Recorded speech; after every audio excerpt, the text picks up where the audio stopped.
नमस्कार दोस्तों, मैं राम निवास और फिर से आप सभी का स्वागत करता हूं मैं लाभ हानि टॉपिक में। तो चलिए आज हम पार्ट 7 की बात करेंगे। देखते हैं इसमें किस टाइप के क्वेश्चंस हैं।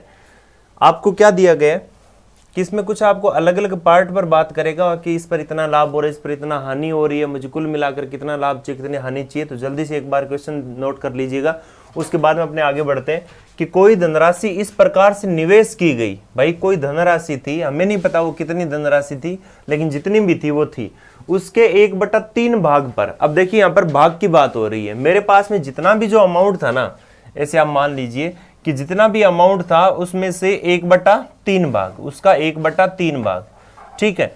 उसके बाद में आपसे क्या कह रहा है, उस भाग को 5% लाभ पर बेच दिया गया। भाई इस भाग को कितने पर बेच दिया गया?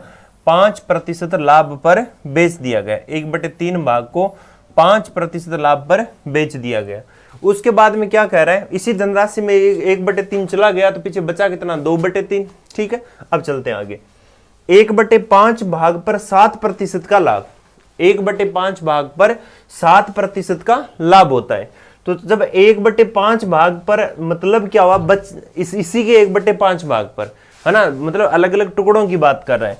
तो मैं यहां पर ऐसे देख लेता हूं कि इसका 1/5 भाग और कितना प्रतिशत? 7%, ठीक है। शेष भाग, अब शेष यहां पर कितना बचता है? जितना भी जो बचता है शेष, उसको कितने पर बेच दिया गया? 10% हानि पर, ठीक है। इस तरीके से अब ये सारा 1/3 इसी का, 1/5 भी इसी का और शेष भी इसी का। तो ये सारा सब कुछ मिलाकर यहां पर टोटल कुल हो जाना चाहिए। अब हम इस टाइप के क्वेश्चन को जब ऐसे भाग में आ जाए ना, हम क्या करेंगे, हमारे पास में क्या रास्ता होता है करने का, देखना समझना मेरी बात को। यहां पर देखिए भाग में 1/3, यहां पर 1/5, तो यहां पर मैं ऐसी संख्या मान लेता हूं जो 3 से भी कट जाए, 5 से भी कट जाए। अब आपको कि सर ये ऐसी संख्या ही क्यों मानते हो, हम एक भी तो ले सकते हैं, मन में आए जो ले सकते हैं। तो जब आप जो आपके मन में अगर वो संख्या लोगे तो आंसर भी जो मन में आएगा उसके अकॉर्डिंग भी कैलकुलेशन भी बढ़ती जाएगी, है ना। तो हमें क्या करना है, थोड़ी कैलकुलेशन को ईजी बनाने के लिए इस टाइप के कंसेप्ट अप्लाई करने पड़ते हैं। मैं तो हर जगह एप्लीकेबल है ये चीज, यहां पर भी नहीं है। ये आपकी भिन्न में भी होगी, या आपकी अनुपात समानुपात में होगी, जहां जहां इस टाइप का क्वेश्चन आएगा वहां हर जगह होगी। तो आपको क्या करना है कि 1/3, 1/5 किसका? ऊपर वाली कुल राशि का। तो राशि मैं कितनी मान लेता हूं, यहां पर देखिए 1/3, 1/5 और यहां पर कितना है? शेष, ठीक है। तो मैंने यहां पर क्या किया कि टोटल उस राशि को, इस जो 3 और जो 5 है इनका एलसीएम मान लिया। भाई शेष में कुछ दे नहीं रखा, तो यहां पर एलसीएम दोनों का 3 और जो 5 है, मैंने क्या किया, इनका एलसीएम ले लिया, है ना, ताकि वो संख्या इससे कट जाए। तो 3 और 5 का एलसीएम कितना होता है? 15। तो मैंने ये मान लिया कि वो संख्या कितनी है? 15 है, ठीक है। अब यहां पर देखिए 1/3 का 15, अब वो सब पर मैं कैलकुलेशन कर लेता हूं कि 1/3 किसका? 15 का। तो कितना पार्ट हो गया? 5, यानी 5 वस्तु को 5% लाभ पर बेच दिया गया। तो टोटल लाभ कितना मिलेगा? 25%, है ना। अलग अलग देखो काउंट कर रहा हूं मैं, जो मैं कंसेप्ट बता रहा हूं इसी कंसेप्ट के अकॉर्डिंग आपको क्वेश्चंस करने, आप देखते ही सोल्व कर दोगे अगर मेरी बात मानोगे तो, ठीक है। अब देखिए मैं आगे वाला पार्ट और ले लेता हूं। 15 का 1/5 कितना आ गया भाई? 3 पर कितना प्रतिशत लाभ है? 7% लाभ है। कितना आ जाएगा? 21%, ठीक है। अब देखिए बचा कितना? शेष की बात हो रही है। तो शेष जब 5 और 3 8 है, तो 15 में से 8 चला गया तो बचा कितना? 7। इस पर कितना है? 10% हानि। कितनी है? 10% की हानि, तो 70%, ठीक है। अब ये क्या हुआ कि पूरे में अगर बात करें तो 25% लाभ, 21% लाभ और 70% हानि, तीनों भाग में अलग अलग ये हो रहा है ना। तो ये कह रहा है कुल निवेश पर कितना लाभ और कितनी हानि होगी, ये चीज आपको बतानी है। तो यहां पर अगर मैं कैलकुलेशन करूं इसकी, तो मुझे पता चले कि 46 माइनस कितना आ रहा है? 70। तो यहां पर मेरे पास में क्या निकल कर आ रहा है? यहां पर आ रहा है कि 24% लॉस हो रहा है। टोटल कितना हो रहा है? 24%। सब पर 24%, है ना। तो ओवरऑल अगर कुल निवेश की अगर बात करूं तो टोटल संख्या कितनी है? 15। निवेश यहां पर कितना आ रहा है? 24%, है ना। तो हम क्या करेंगे कि 24% में इस 15 का भाग दे देंगे, ठीक है। क्योंकि हमने देखो यहां पर इनका गुणा भी तो किया था सबका, तो अब टोटल का भाग दे देंगे तो हमारे पास में जो हानि है वो आ जाएगी। तो यहां पर कितना आ जाएगा? -1.6, यानी 1.6% की हानि हम कह सकते हैं। 1.6% की हानि, यानी बी ऑप्शन आपका राइट आंसर हो जाएगा। तो इस टाइप से आप क्वेश्चंस को कर सकते हो, ठीक है। अब यहाँ पर देखिए इसमें काफी सारी ऐसी चीजें थी, बहुत सारे कंसेप्ट हमने सीखे हैं। इस क्वेश्चन को सिर्फ करना ही इंपॉर्टेंट नहीं था, यहाँ पर सीखने लायक बहुत चीजें मिली है। इसका मैंने भाग कर लिया है ना, सबको भाग दिया हुआ था। इनका क्या लेंगे, एलसीएम लेंगे। एलसीएम में फिर 1/3 निकाला, 5 वस्तु, 1/5 निकाला, 3 वस्तु, टोटल 8, बची कितनी 7। सब पर लाभ है तो प्लस में, हानि है तो माइनस में, कुल मिलाकर पूरे में कितना हो रहा है 24% का लॉस, तो बट्टे में 15 कर देंगे तो हमारे पास में जो नेट जो हानि है वो कितनी आ जाएगी, 1.6% आ जाएगी। लास्ट में ध्यान रखना वस्तुओं को भाग देना बहुत जरूरी है, ठीक है। आगे चलते हैं। एक व्यक्ति 6,000 रुपए में कुछ वस्तु खरीदता है। एक व्यक्ति है वो 6,000 रुपए में कुछ वस्तु खरीदता है, उसमें से आधा को 10% लाभ पर बेच दिया, ठीक है। और शेष वस्तुओं को कितने प्रतिशत लाभ पर बेचे कि उसे कुल 25% का लाभ हो। आधा, आधा का मतलब 1/2। मैंने आपको बता रखा है कि नीचे बट्टे में 2 का मतलब क्या होता है, नीचे हमेशा प्रारंभिक या कुल होता है। तो मैं ये कह सकता हूं कि 2 में से अगर यहां पर कुल कितनी है 2, ठीक है, तो 2 में से अगर 1 को आपने लाभ पर बेच दिया 10%, लाभ कितना हो गया 10%, बची कितनी है 1, उसको कितने पर बेचे नहीं पता, ताकि क्या हो कुल मिलाकर देखो, ताकि उसे कुल पर, तो कुल पर कितनी, कुल कितनी है 2 पर 25% का लाभ हो। इसका मतलब यहां पर टोटल लाभ कितना होना चाहिए 50%। सोचो कि 10% तो हो रहा है, 50% मुझे चाहिए, तो एक चीज बताओ कि यहां पर कम कितना पड़ रहा है। आप कहोगे सर 40% यहां आ जाए तो 10 और 40 कितना हो जाता है 50, तो यहां पर भी कितना आ जाएगा, देखिए एक ही संख्या है, तो 1 को किस से गुणा करूं ताकि 40 आ जाए, तो 40%। तो शेष वस्तुओं को किस से बेची जाए, 40% के अकॉर्डिंग इसको बेचा जाए। कितने प्रतिशत लाभ पर बेचा जाए, 40% लाभ पर बेचा जाए। तो इस तरीके से क्वेश्चन को आपको करना है। अगर यहां पर 2 होता तो 2 यहां 20 लिखना पड़ता, तो प्रत्येक को किस हिसाब से बेची जाती, शेष वस्तुओं को 20% के हिसाब से बेची जाती। तो ऐसे क्वेश्चन को ध्यान रखना है भाई, ठीक है। चलते हैं नेक्स्ट क्वेश्चन में। एक दुकानदार 1/3 सामान को 10% हानि पर बेच दिया। 1/3 का मतलब 1/3। शेष सामान को वह कितने प्रतिशत लाभ पर बेचे ताकि संपूर्ण लेन देन पर 10% का लाभ हो। 1/3 का मतलब, तो यहां पर मैं टोटल कितना मान लेता हूं 3, ठीक है। 1/3 यानी 1 को बेचा 10% हानि पर, तो हानि कितनी होगी 10%। शेष सामान को कितने प्रतिशत लाभ पर बेचे, तो शेष बचा कितना है 2, कितने पर बेचे नहीं पता, ताकि क्या हो कुल मिलाकर यानी तीनों पर कितना हो 10% का लाभ हो, यानी मेरे हिस्से में कितना आ जाना चाहिए, टोटल 30% का लाभ आ जाना चाहिए। अब एक बात बताओ, आपको व्यापार में ऑलरेडी हानि हो चुकी, ठीक है, 10% की हानि हो चुकी, आपको चाहिए 30% लाभ, तो यहां कितना लिखूं ताकि प्लस का 30 आ जाए, तो यहां मुझे कितना लिखना पड़ेगा 40%। इसका मतलब यहां पर 2 वस्तु है तो यहां कितना लिखूं 20%। तो किस हिसाब से बेची जाए शेष वस्तुओं को 20% लाभ पर, यानी बी ऑप्शन आपका राइट आंसर हो जाएगा। तो इस टाइप से हम क्वेश्चंस को इजीली सॉल्व कर सकते हैं, कोई ज्यादा इनमें कोई दिक्कत वाली बात है नहीं। नेक्स्ट क्वेश्चन देखो, एक कपड़ा व्यापारी अपने आधे कपड़ों को 40% लाभ पर, बचे हुए कपड़ों के आधे कपड़े को 40% हानि पर तथा शेष कपड़े को लागत मूल्य पर बेचा जाता है। अब यहां पर चीज देखना, बात समझना, अब ये आधा जितना भी ये सारी क्वांटिटी थी हिंदी में लिख दी गई है, मैथ्स में इसमें है नहीं, है ना। तो इसमें यहां पर क्या किया, आधे कपड़े तो 1/2। अब बचा कितना, एक बात बताओ, बचा कितना है, आधा ही बचा है। अब बचे हुए मतलब बचे हुए कपड़ों के आधे कपड़े, मतलब ये हुआ 1/2 का भी 1/2, यानी बात कितने की हो रही है 1/4 की हो रही है। फिर शेष कितना बचेगा कि जब आधे में से जब आधा गया यानी चौथाई गया तो फिर चौथाई बचेगा। तो इस टाइप से इसको बेचा जाता है। तो बताओ पूरे सौदे में उसकी प्रतिशत लाभ या हानि क्या होगी। अब देखना, आधा ऊपर था फिर चौथाई आपको दी है, तो यहां बट्टे में टोटल 2 वस्तु थी तो 1 पर ये लाभ पर बेच रहा था, फिर बची हुई थी तो उसको किस पर 4, अगर 4 है तो 1 पर बेच रहा था, इस टाइप से इसको बोल रहा है। तो यहां पर हमारे पास में जो फ्रैक्शन जो आ रहा है वो इस टाइप से आ रहा है 1/2 1/4।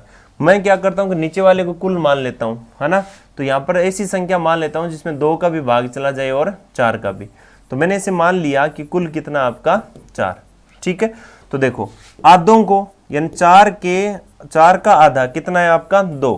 तो 2 को किस हिसाब से बेचे 40% लाभ पर। तो मैंने यहाँ पर कितना लिख दिया 40%, कितना आ जाएगा 80% टोटल लाभ। ठीक है, बचे हुए कपड़े, अब बच्चे कितने हैं आपके, कितने बच्चे हैं 2। ठीक है, ये आपके बच्चे कपड़े। ठीक है, 2 का फिर आधा यानी कितना आ गया 1। तो 1 को कितने पर बेचा है 40% हानि पर। तो ये लो 40% हानि, तो कितना आ गया भाई माइनस का 40%। ठीक है, अब देखो ये कह रहा है शेष कपड़ों को, तो शेष कितना बचा है, शेष तो 1 ही बचा है ना। 4 हमने माना था और यहां पर जब 4 हमने माना, यहां पर क्या हो गया आपका 4 अगर हमने माना तो 3 यहां पर हो गया, 1 बचा 4। किस हिसाब से बेचें ताकि कुल मिलाकर हमें क्या हो, पूरे अच्छा शेष कपड़ों लागत मूल्य पर बेच दिया। ठीक है, तो शेष को अगर लागत मूल्य पर बेचा, इसका मतलब कितने में बेच दिया इसको 0 पर। तो यहां पर कितना आ गया 0। अब पूरे में देखो व्यापार में क्या हो रहा है, पूरे व्यापार में 80% लाभ और 40% की हानि। तो कुल मिलाकर यहां पर हमें 40% का लाभ नजर आ रहा है। अब ऐसी वस्तुएं है कितनी, वस्तुएं कितनी है 4। तो 40% बटे में 4 कर देंगे तो पूरे सौदे में हमारे पास में 10% का लाभ हिस्से में आएगा, जो कि सी ऑप्शन आपका राइट आंसर हो जाएगा। तो इस टाइप से क्वेश्चंस आप कर सकते हैं इजीली।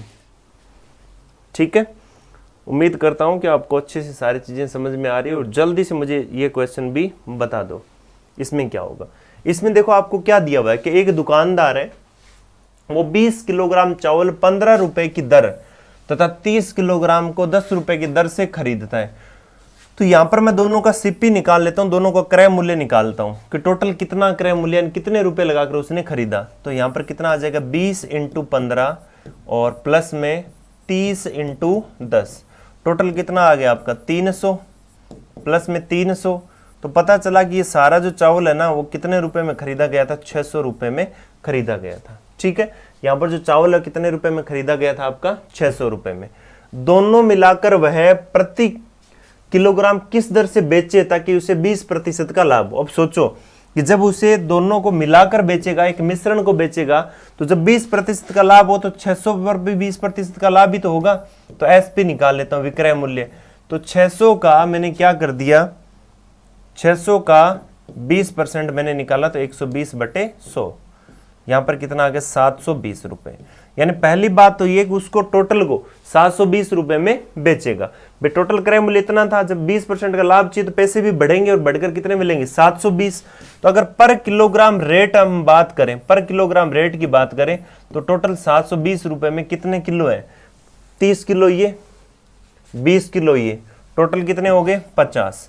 मैंने यहां पर इसको भाग दे दिया। ठीक है, तो यहां पर कितना आ जाएगा आपका, ये आ जाएगा 14.4 रुपए प्रति केजी, 14.4 रुपए प्रति केजी, यानी सी ऑप्शन आपका राइट आंसर आ जाएगा। तो इस टाइप से क्वेश्चंस भी आपके एग्जाम में पूछे जाते हैं। चलते हैं नेक्स्ट क्वेश्चन की ओर। एक व्यापारी के पास 6 क्विंटल गेहूं था, उसने कुछ हिस्सा 7% लाभ पर और बाकी हिस्सा 17% लाभ पर बेच दिया। इस प्रकार उसे 11% का लाभ हुआ। कोई व्यापारी था तो उसने कुछ हिस्सा, है ना, समझ रहे हैं आप, ये 6 क्विंटल था, इसमें से कुछ हिस्सा कितने पर 7% लाभ पर और कुछ हिस्सा 17% लाभ पर, और इस प्रकार बेचा कि दोनों को अगर मिलाकर मैं बात करूं तो पूरे सौदे में जो लाभ हो रहा है वो 11% का हो रहा है। देखिए पूरे सौदे की बात आ रही है। तो यहां पर आते ही ये एलिगेशन का क्वेश्चन हो जाता है। हम क्या करेंगे, क्रॉस में घटा देंगे, कितना आ गया 6, यहां क्रॉस में घटाएंगे ज्यादा में से कम वाला, कितना आ गया 4। तो हमारे पास में अनुपात कितना आ गया 3:2, कितना अनुपात आ गया 3:2।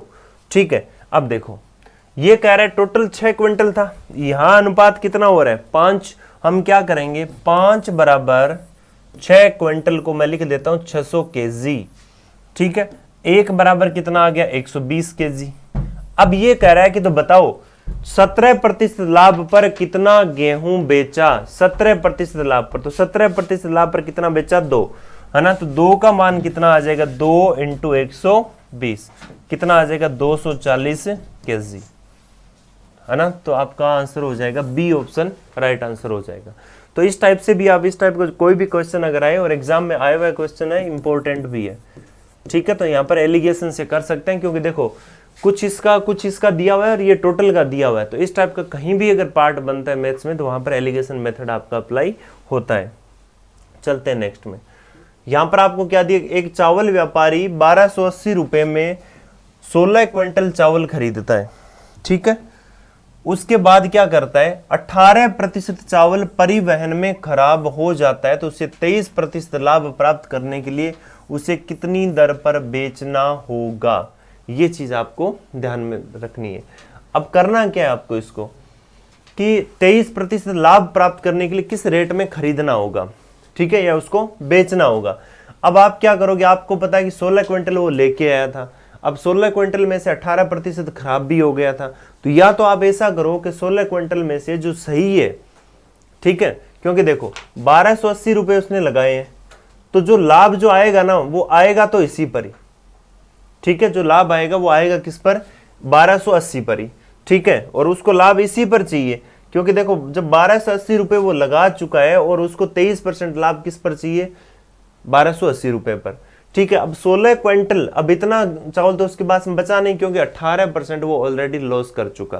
तो या तो आप पर केजी रेट निकाल कर उस पर 23% निकाल सकते हैं, 123% करके, और या आप चाहो तो रुपए का करके और फिर बाद में उसको क्विंटल के अकॉर्डिंग डिवाइड कर सकते हैं। कैसे?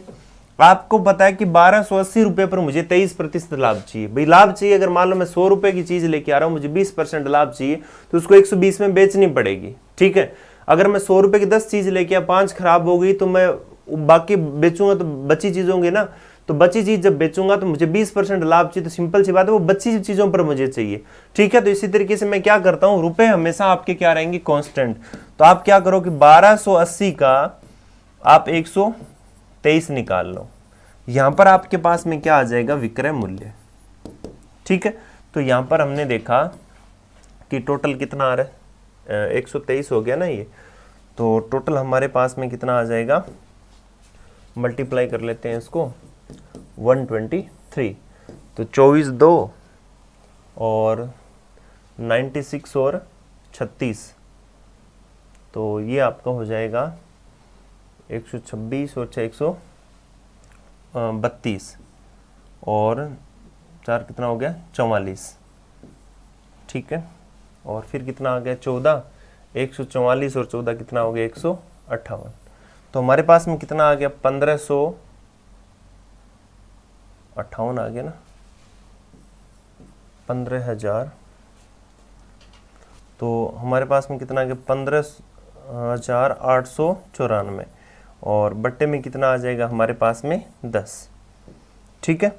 उसके बाद में हमने क्या किया कि पर क्विंटल जो उसकी रेट निकालनी है, तो पर क्विंटल रेट निकालनी है, तो इसी रेट को हम क्या करेंगे, यानी 15,809.4 और बट्टे में कितना हमारा? 10, और पर क्विंटल हम रेट निकालने वाले हैं। तो ये हमारे पास में टोटल कितना हो गया? बट्टे में हम क्या कर देंगे? अब देखो इसके बट्टे में हम और क्या करने वाले हैं, देखो जरा इसके बट्टे में हम और क्या क्वांटिटी लिखेंगे, कौन सी क्वांटिटी लिखें ताकि हमारे पास में पर क्विंटल की रेट आ जाए? जल्दी से बताओ।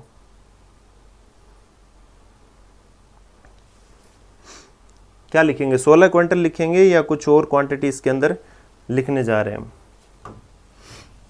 यहाँ पर थोड़ा सा करेक्शन कर लेना, ये आपका कितना हो जाएगा? 15,744, और बट्टे में कितना हो गया? 10,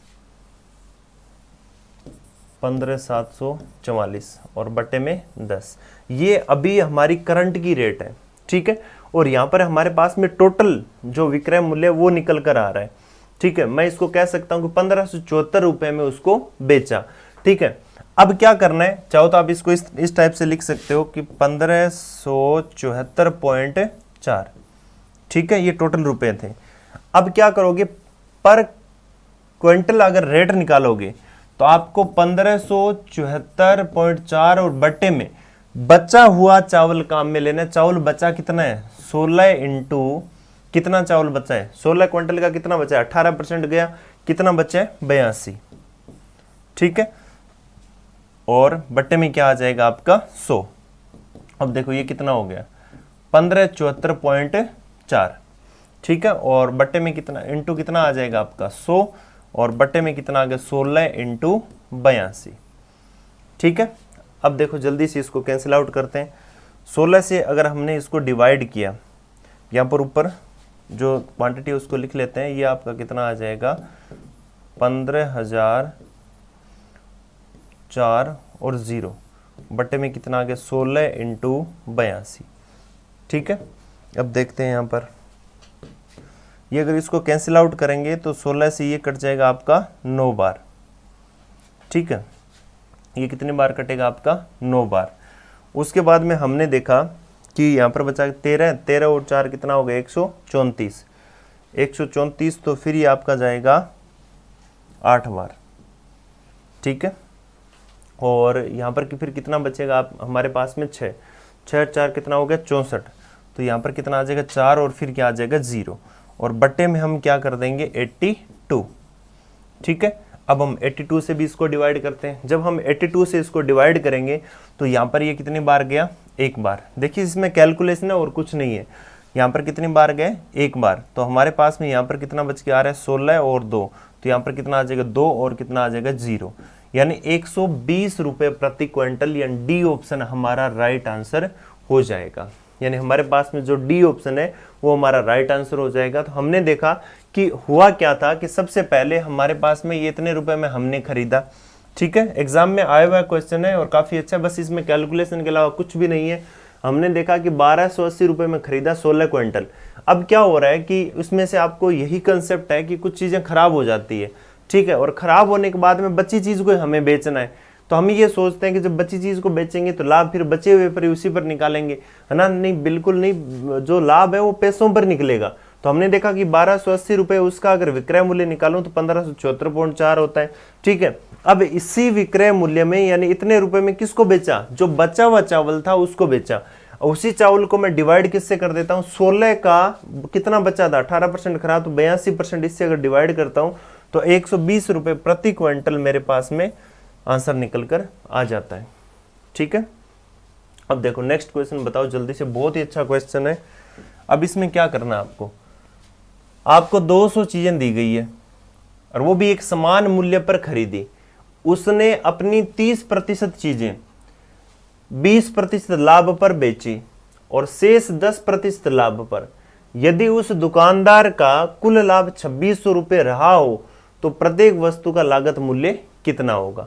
आप खुद सोच सकते हो कि जब मेरे पास में चीज कितनी है 200, और 200 का जब 30% चीज, 200 की 30% कितनी होती है 60। ठीक है, और 60 चीजों को मैंने किस हिसाब से बेच दिया 20% लाभ पर, तो यहां पर मुझे लाभ कितना निकल कर आ रहा है आप खुद देख लीजिए कि यहां पर लाभ कितना निकल कर आ जाएगा 1200 रुपये, 1200%। ठीक है, अब बची कितनी है आप शेष कितनी है, जो शेष जितनी भी वस्तुएं, तो यहाँ पर शेष की बात हो रही है, तो शेष कितनी वस्तुएं बचेगी 60, ये चलेगी तो 140, 140 को 10% लाभ पर, यानी कितना आ जाएगा 1400% टोटल ये। तो यहाँ पर टोटल मैंने ये देखा कि टोटल मेरे पास में 2600% आ रहा है, और 2600% मतलब 2600 रुपये, 2600% का मतलब कितना हो गया 2600 रुपये। तो 1% की जो वैल्यू है वो कितनी निकल कर आ जाएगी 2600 बटे 2600, यानी 1%, सॉरी ये कितना आ गया आपका 2600। ठीक है, टोटल 2600 ही आ रहा है ना, ये टोटल आ गया हमारे पास में 2600। तो 1% है उसकी वैल्यू कितनी हो गई आपकी 1 आ गई। तो हमारे पास में अगर मान लो कि टोटल एक वस्तु है वो 100% है। ठीक है, तो प्रत्येक वस्तु का जो लागत मूल्य वो आपको निकालना था। तो प्रत्येक वस्तु का अगर लागत मूल्य की मैं बात करूं तो यहां पर टोटल कितना हो जाएगा प्रत्येक वस्तु का लागत मूल्य, तो 1% बराबर कितना आपका 1, तो 100% बराबर, यानी एक वस्तु उसकी जो लागत है वो 100% है, तो वो कितनी हो जाएगी 100 रुपए, यानी डी ऑप्शन आपका राइट आंसर हो जाएगा। तो इस टाइप से आप कर सकते थे, क्योंकि देखो मैंने वस्तुएं 200 थी और 200 को यहाँ पर कितना मान लिया भाई 30%, 60 है, 60 का 20% कितना हो जाएगा 1200%। यहाँ पर देखिए, यहाँ पर टोटल कितना हो जाएगा 140 इंटू 10% कितना आ जाएगा टोटल 1400%। तो उन वस्तुओं पर मैंने क्या किया कि टोटल जो लाभ है वो 2600% प्राप्त किया, और उसी 2600% का मान कितना आपका 2600 रुपए, जो कि आपको क्वेश्चन में दे रखा है। ठीक है, तो यहाँ पर 1% की वैल्यू कितनी निकल कर आ जाती है 1। अब वस्तु जो होती है उसकी जो लागत क्रय मूल्य 100% होता है, तो 100% का मतलब कितना आ जाएगा 100, यानी प्रत्येक वस्तु कितने रुपए की थी 100 रुपए की। अदरवाइज इसको ऑप्शन चेक करके भी कर सकते हो। जैसे मान लो 60 वस्तु थी, वो 100 रुपए के हिसाब से कितने की हो गई 6000 की। 6000 पर 20% लाभ की मैं बात करूं तो 6000 पर 20% कितना आ गया आपका 1200।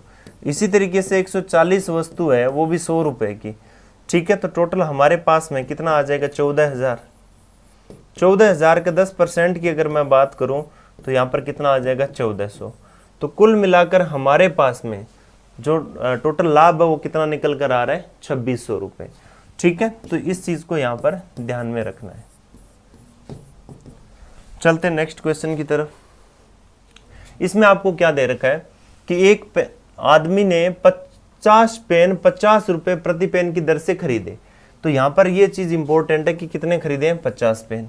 अगर उसने 40 पेन 5% हानि पर बेच दिए, तो 40 पेन जब 5% हानि पर बेचे तो सोचो उसको हानि कितने की हुई होगी 200% की हुई होगी। ठीक है, अगर वह कुल पर 10% लाभ का आकांक्षी हो, यानी वो चाहता है कि सभी वस्तुओं पर, इसका मतलब 10 वस्तुएं बच गई हमारे पास में, है ना, और सभी पर यानी कितने पर 50 पर, और कितना चाहिए 10%, यानी लाभ उसको कितना चाहिए 500%। अब आप सोचो ऑलरेडी आप लॉस में जा रहे हो 200%, टोटल आपको 500 चाहिए, तो यहां मैं कितना लिखूं 700। ठीक है, अब आप देखो घटाओगे तो कितना आ जाएगा 500। ये 700 कितने पर, ये 700 इन 10 वस्तुओं पर, तो आप 700 बटे 10 भी कर सकते हो, या 10 को किससे गुणा करो ताकि 700 आ जाए, तो यहां पर कितना आ जाएगा 70।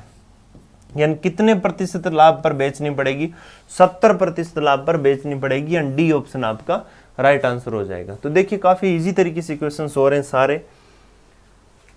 नेक्स्ट करके बताओ कि राम ने कुछ चावल खरीदे लेकिन खराब हो जाने के कारण 1/4 चावल 1/4 20% हानि पर बेचना पड़ा, और शेष चावल को कितने प्रतिशत लाभ पर बेचे ताकि उसे 40% का लाभ हो। सोचो 1/4 में से मतलब क्या हुआ कि एक अगर खराब हो गया तो उसने 20% हानि पर बेच दिया, तो उसको हानि हुई कितनी 20% की। ठीक है, उसके बाद में क्या किया उसने कि शेष चावल, शेष बचा कितना है 3 को किस हिसाब से बेचे ताकि उसको हो क्या कुल पर 40% का लाभ हो। तो कुल कितनी है 4 पर 40% लाभ चाहिए, तो होगा कितना 160%। अब आप खुद बताओ कि यहाँ पर 160% चाहिए, माइनस में जा रहे हो आप 20, तो यहाँ कितना लिखूं 180%। ये 180% कितनी वस्तुओं पर 3 पर, तो एक पर कितना लाभ 60%। तो शेष को किस हिसाब से बेचना चाहिए 60% के हिसाब से, यानी डी ऑप्शन आपका राइट आंसर हो जाएगा। तो इस टाइप से भी आप इसको कर सकते हो। चलते हैं नेक्स्ट क्वेश्चन में। ये काफी अच्छा क्वेश्चन है, इसमें दूध और पानी का कुछ कॉम्बिनेशन की बात हो रही है, लेकिन यहाँ पर इसमें प्रॉफिट लॉस को भी बीच में डाल दिया गया।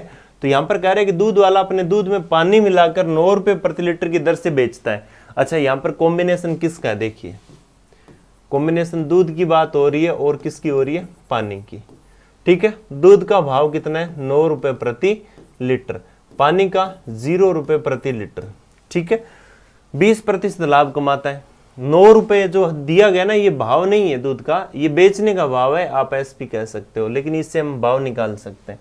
20% लाभ होता है। उसके शुद्ध दूध की लागत 10 रुपए प्रति लीटर हो, यदि उसके शुद्ध दूध की लागत है वो 10 रुपए प्रति लीटर हो, तो आपको क्या बताना है कि दूध और पानी का अनुपात क्या था। अब आप यहां पर करोगे क्या, एलिगेशन हम लगा सकते हैं। कैसे, दूध और पानी, कि पानी हमने जब मिलाया, पानी तो 0 रुपए का था, कहीं से भी मिला सकते हैं, दूध 10 रुपए प्रति लीटर का था। ठीक है, अब देखो, अब ये क्या कर रहा है कि उसको दोनों को मिलाकर, यानी मिश्रण की बात हो रही है। किसकी बात हो रही है, मिश्रण की, कॉम्बिनेशन को बेच दिया गया।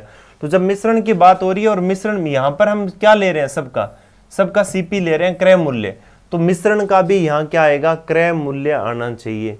तो हम क्रय मूल्य उसका कैसे निकालेंगे, तो आप खुद देखो कि 9 को मैं किससे मल्टीप्लाई कर दूं, मिश्रण का क्रय मूल्य एसपी कैसे निकालूंगा, 9 को यहाँ पर हम क्या करेंगे, सॉरी मिश्रण का सीपी निकालना है हमें, तो सीपी में कैसे निकालूंगा, क्रय मूल्य कैसे निकालूंगा कि 9 इंटू 100/120, क्योंकि 20% का लाभ हो रहा है, ये कट गया, ये कितना हो गया 5 और ये कितना आ गया 6, ये 2, ये कितना है 3, तो ये आ गया 15/2, 15/2 का मतलब 7.5, यहाँ पर कितना आ गया 7.5, तो मैं यहाँ पर लिख सकता हूँ कि यहाँ पर कितना आ जाएगा 7.5, कितना आ जाएगा 7.5। अब देखिए यहाँ पर टोटल जो मिश्रण था उसके क्रय मूल्य लागत आ गई, अब लागत आ गई तो हम यहाँ से क्या करेंगे, इसको क्रॉस में घटा देंगे, तो इसमें से अगर 0 घटाया तो 7.5, इसमें से ये घटाया तो कितना आ गया 2.5, इनको अगर आपस में काटें तो 3 अनुपात कितना आ गया 1, यानी दूध और पानी का अनुपात है वो कितना आ जाएगा 3:1, यानी ए ऑप्शन आपका राइट आंसर हो जाएगा। जब भी एलिगेशन हम लगाते हैं तो सारी चीजें समान होनी जरूरी होती है। एलिगेशन कब लगता है कि दो अलग अलग डिफरेंट पार्ट और उनको मिला दिया जाता है और उस कॉम्बिनेशन का भी आपको वैल्यू दी होती है, अदर 2 वैल्यू दी हुई होती है, तो हम इस चीज को इजीली रेशियो को फाइंड आउट करते हैं।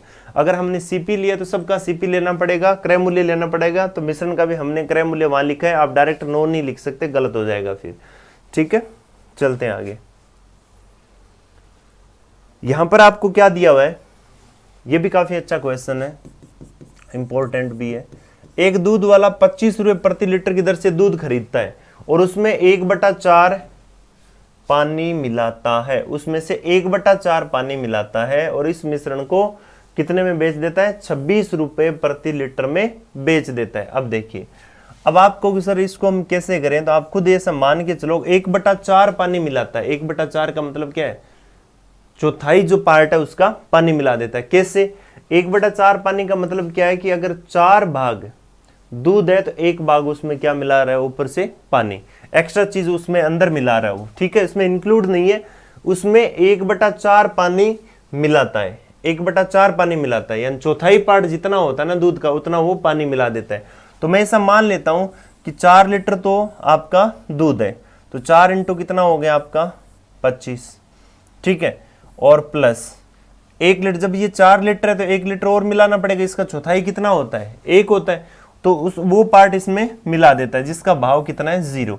तो कुल मिलाकर यहाँ पर जो लागत है वो हमारे पास में आ जाएगी, तो लागत पता चली कितने रुपए आ गई, 100 रुपए, ठीक है। उसके बाद में उसको बेचा गया है, विक्रय, ठीक है, तो विक्रय करेंगे 26 के भाव से। अब देखो विक्रय करेंगे कैसे, विक्रय करेंगे कितना, तो आप बताओ कि यहां पर कितना है 4 लीटर, यहां पर पानी कितना है 1 लीटर, ये हमने क्या लिया है दूध, ये यहां पर हमने क्या लिया है पानी, ठीक है, तो यहां पर टोटल कितना है 5, तो यहां पर टोटल कितना आ जाएगा 130 रुपए। मतलब ये हुआ कि 100 रुपए में हमने कुछ खरीदा और 130 रुपए में हमने उसको बेच दिया, तो 30 रुपए हमने यहाँ पर फायदा उठाया, वो भी किस पर, क्रय मूल्य पर, 100 इंटू क्या कर देंगे हम 100, तो यहाँ पर 30% का लाभ हो जाएगा। कितना लाभ हो जाएगा, यहाँ पर 30% का लाभ हो जाएगा, ठीक है। तो इस टाइप से भी इसको आप कर सकते हो। नेक्स्ट क्वेश्चन देखो, एक वस्तु को 50% के लाभ पर बेचा जाता है, इसका मतलब कोई वस्तु थी उसका क्रय मूल्य 100 था, क्रय मूल्य 100 था, 50% लाभ पर उसको बेचा जाता है, तो मतलब बिकी कितने में 150 में, ठीक है, ये इसका विक्रय मूल्य। अब क्या कह रहा है ये आपसे, ये कह रहा है कि यदि क्रय मूल्य दोगुना हो जाए, मतलब क्रय मूल्य को हम दुगुना कर दें तो क्रय मूल्य कितना हो गया 200, और विक्रय मूल्य आधा हो जाए, तो विक्रय मूल्य आधा हो जाए इसका मतलब क्या हो गया, ये कितना हो जाएगा 75, है ना। तो यहां पर 200 रुपए की चीज 75 में बिक रही है, तो मात्र यहां पर नुकसान कितने का हो रहा है 125 का, तो इसी नुकसान को हम निकालना है कि परसेंटेज जो लॉस है वो कितना हो रहा है, तो 125 बटे कितने पर हो रहा है 200 पर, और इंटू क्या हो जाएगा 100, तो यहाँ पर मेरे पास में कितना निकल कर आता है 62.5% का लॉस, 62.5% की हानि, जो कि ए ऑप्शन आपका राइट आंसर हो जाएगा। तो बहुत ही सिंपल क्वेश्चन है, और इस टाइप के एसएससी सीएचएसएल में ये पूछे भी गए तो ध्यान में रखना कि एग्जाम में आने लायक क्वेश्चन है और नॉर्मल क्वेश्चन है, पूछ लिए जाते हैं, ठीक है। देखो नेक्स्ट देखते हैं, एक वस्तु को क्रय मूल्य का 170% लाभ होता है, तो ये आपका क्रय मूल्य। बात परसेंट में हम इसको 100 मान लेते हैं, 170% लाभ होता है तो 270 रुपये में बिकी होगी। क्रय मूल्य में 20% की वृद्धि होती है, क्रय मूल्य में 20% की वृद्धि होती है तो क्रय मूल्य 120 का हो गया। ठीक है, अब क्या हो रहा है, विक्रय मूल्य समान रहता है, ये चाहता है कि विक्रय मूल्य इतना ही रहे, 270 ही रहे, सेम रहे। ठीक है, तो इस केस में बताओ हुआ क्या, तो आप कहोगे सर 100, दोबारा देखो दूसरे प्रोसेस, देखो पहले वाले में तो कुछ हो ही रहा है, उसको छोड़ो, ये दूसरे प्रोसेस की बात करें। 120 रुपए की चीज इतने में बिक रही है तो 150 का फायदा। अब ये 150 का फायदा जो प्रॉफिट है वो किस पर हो रहा है, 150 बटे किस पर हो रहा है, 120 पर हो रहा है, तो यहाँ पर कितना लिख देंगे 120 और इंटू क्या कर देंगे 100। अगर मैं 30 से काटूं तो ये 5 बार, ये कितना 4 बार, और इसको काटूं तो 25, और 25 इंटू 5 कितना आ जाएगा 125%।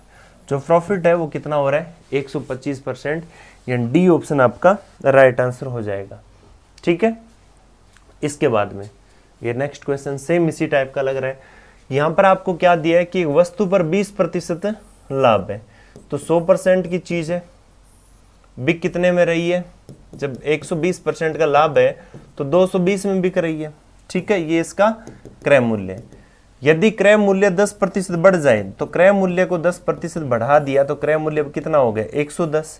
अब और क्या कह रहा है कि विक्रय मूल्य वही रहे, विक्रय मूल्य कितना रहे 220, तो 110 की चीज 110 ही वापस बढ़ रहा है, तो प्रतिशत लाभ है वो कितना हो गया 110, और वो भी किस पर 110 पर इंटू क्या हो गया 100। तो हमारे पास में 100% की वृद्धि हो रही है, लाभ कितना हो रहा है 100%, यानी डी ऑप्शन आपका राइट आंसर हो जाएगा। ठीक है, तो इस टाइप से हमने देखा कि जो प्रॉफिट लॉस के जितने भी क्वेश्चंस हो सकते हैं हमने सारे क्वेश्चंस यहाँ पर किए, और कुछ प्रॉफिट लॉस के लाभ हानि के, क्रय मूल्य विक्रय मूल्य अंकित मूल्य के रिलेशन मैंने डिस्काउंट में भी करवा रखे हैं, तो वहाँ पर भी इस टाइप के क्वेश्चंस आप कर सकते हैं। तो तब तक आप जो सारे क्वेश्चंस हमने किए उसके बेसिस आप रेगुलर प्रैक्टिस करते रहे। मिलते हैं नेक्स्ट पार्ट में। Thank you so much, wish you all the best.